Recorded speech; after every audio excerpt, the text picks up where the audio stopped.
everyone, you have reached Chronicles of the Gray Hair Diva. If this is your first time, welcome. If not, welcome back. For all of you out there, hit that subscribe button and the notification bell so that every time I upload a video, you will be notified. Like this video, hit the like button, chat with me in the comments, and when I get an opportunity, I will chat back. And finally, share my video with your friends and family so that they can come to my channel and get to know me also.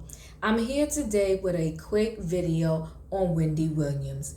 Wendy Williams, the talk show host of the Wendy Williams Show. She's 56 years old, and I'm going to say she's a recent divorcee because her and her husband might have been divorced now for maybe 2 years, and they were married for over, I'm going to say, 18 years. I think it was somewhere in the 20-year mark.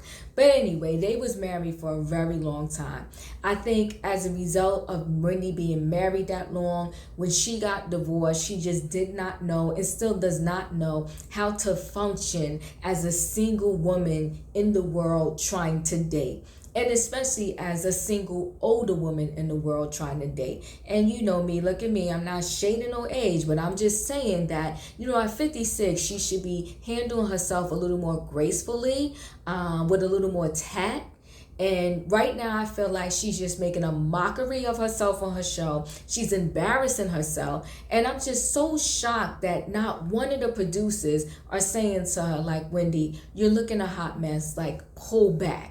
So every single male, in my opinion, that walks on her show, that comes to her show, she hits on them to the point where I think they don't even know how to handle it. They're embarrassed, but they kind of play it off and try to roll with it because after all, the cameras are rolling and you don't want to disrespect the host of a show where you came to promote whatever it is that you are promoting.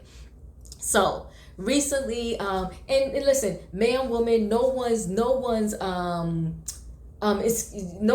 out of reach of her wrath, okay? And I say that because recently when the brat was on her show, she tried to insinuate that the brat was hitting on her, that the brat liked her, and the brat was like, no, lady, no. I was, saw your documentary, and like everyone else that saw her documentary, that was on Lifetime, they were heartbroken for Wendy, and they just felt like, so the brat was like, let me reach out to her. This documentary, is heart-wrenching.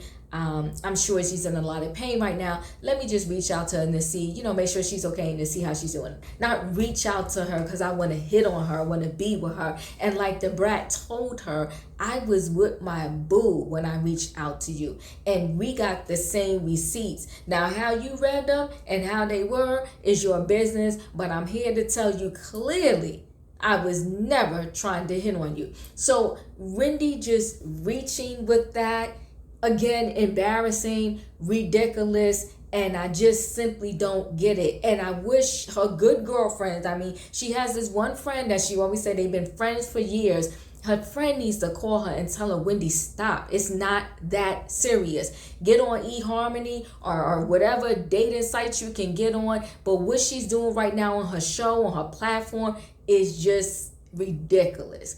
So her latest two victims happened on her show today. We have the singer Spice. She's from Love and Hip Hop Atlanta.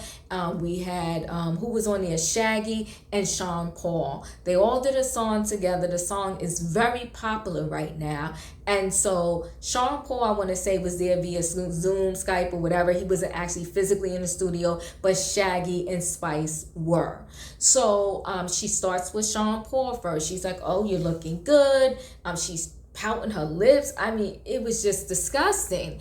And she was like, are you single? She must have asked him like 3 times because I don't think he heard her. And he was like, no, I'm married, I have children, blah, blah, blah. And then they put this beautiful picture up with him and his family. Okay, so she stopped with him and was like, oh, nice picture. Then she moves on to Shaggy. And Spice was like, no, he's married too. So then they put up this beautiful picture of Shaggy and his family. But my thing is, and a couple weeks ago when she had some for her eating segment or her cooking segment, she had this guy up from an Italian restaurant that she went to, I believe, in the city, and she was hitting on him. It's like insanity. These people don't even know how to handle like her advances, or what I guess maybe she thinks is cute. But Wendy, you're 56. I mean, let the man come on to you. I mean, I don't know. If you don't know how to date, Wendy, or you don't know how to handle this newfound singlehood that you did not want to be in, I know you got married to be married for life, but it's unfortunate it did not happen that way. But get a book on dating, read a book, ask a couple of friends, get some friends to hook you up with people behind the scenes. But what you're doing right now is not a good look, especially at your age, especially on your platform. I'm surprised that the producers are not trying to reel you in, but I'm gonna need someone to reel you in. Or you know what, at this point, because what you're doing is so embarrassing anyway, you might as well go back to your ex-husband and be the sister wife, because this right here, what you're doing is just a whole hot mess. But anyway, let's move on from Wendy Williams. Chat with me in the comments. Have you been watching? Do you feel the same way? Is she being over the top with just hitting on every single person that comes on her show? And no respect. As a interviewer, as the host, the first thing you should look up about the people, if you're going to talk about it or try to hit on them, whether they're married or not, and just fall back once you find out they are married. It's just so incredibly messy. And it's just a tragedy to watch. It's sad. And normally when people have shows, whether they're doing a sitcom or they have a talk show, they like to end their seasons, like their last few seasons, with completely, like if they're never coming back, they want to end their career on a high note, not on a tragic note. So right now, I don't know when Wendy Williams is scheduled to do her last show or her last season, but she did mention earlier this season that it will be soon. My thing is, Wendy, end on a high note, recover from this, peel back from being so desperate to have a man in a date that you're on your show making a mockery of yourself. It's disgusting. But anyway, chat with me in the comments. Let me know how you feel about this whole Wendy Williams situation. So now let's do another update here on Britney Spears. Her sister, and I'm going to say it's Jamie Lynn. I got to remember, Jamie Lynn Spears. She spoke out. I guess she was kind of getting a lot of backlash because people was feeling like, that's your sister. How can you not speak out on her behalf? Everyone is saying free Britney, and we're not hearing not two words from you. Well, the sister is in a very peculiar position, right? Because at the end of the day, it's her father, right? It's her mother, and then it's her sister. It's family dynamics. And listen, even when you are not famous, okay, some of us choose in our families, be like, you know what? I'm not getting in it because I love all of them. I love all of the above. I love my mom. I love my dad. I love my sister.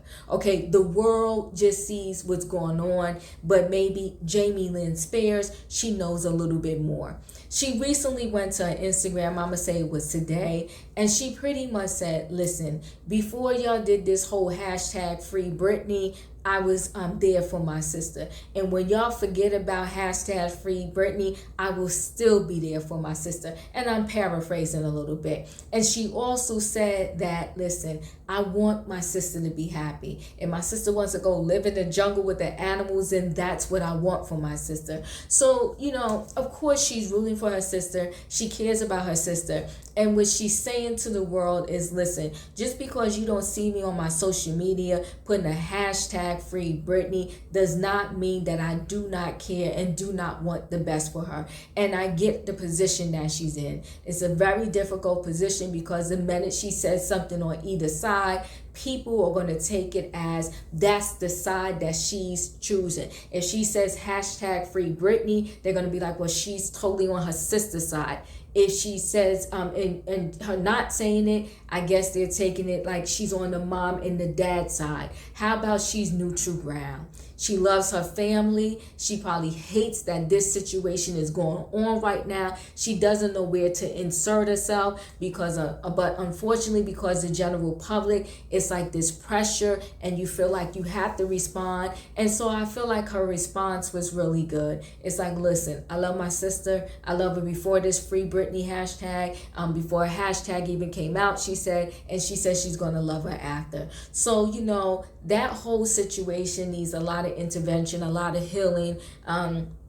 I don't know how it's going to really come about. And again, if you watch my previous video where I said Free Britney, I told you my feelings on it, that I really don't know what the best resolution for this entire situation is. Her marrying this guy and having children, I don't know. I don't know how that would turn out. I don't know. I'm not saying she shouldn't be able to marry someone. I'm not saying she should not be able to have children, but I just need to know, like, how much meds is she on? What is the milligram of these meds? And if we take her off or lower these drugs, what will become of her? Like, what will it be? And if the dad no longer manages this money, then who? This new boyfriend that we barely know? I don't know. But anyway, that's Britney. Her sister has spoken. Let me know your thoughts on how you feel about, you know, Jamie Lynn Spears saying her words about her sister. So finally, I want to say this, that on June 30th, I'm probably going to do a test run between today and tomorrow because I never went live. I don't know what I'm doing. But I hope you will join me on June the 30th, where I'm going to do my first live. My first live is going to be... I did videos on it earlier, videos that I taped, they were not live, and it was a little sketchy. People told me they couldn't really see it well and stuff like that, but I had 3 people from the restaurant industry, you know, been in the restaurant industry, I'm gonna say collectively, definitely over 50 years if I add all of their time in the industry together, but each individual has been in the industry for at least 20 years. One is a chef, the other one is a server, and the other one is a bartender. So they've given us, it was a great conversation. I think I dropped it in 2 parts, but we're gonna go live. People could put in the comments, you know, questions that they may have for them, and we're gonna answer those questions. It's gonna be a fun time. It's gonna be my first live, and I hope you will join me on June 30th. We're probably gonna go live around 9:30. So I hope you join me, and I'll see you there, and we'll get the chat together when I go live for my first time. I also want to thank everyone for subscribing to my page and supporting me and hanging out with me right now, you know, with my 1,800 subscribers. When I hit 1K, I was so excited, and you know, we're just going uphill from here. You got to start somewhere, and this is where I'm at, and I'm grateful and thankful to all of you that watch my videos, that listen to me, and that subscribe to my channel. So you have officially become a part of the Gray Tribe. So listen, guys, thanks for listening. Chat with me in the comments, and I'll see you in the next video.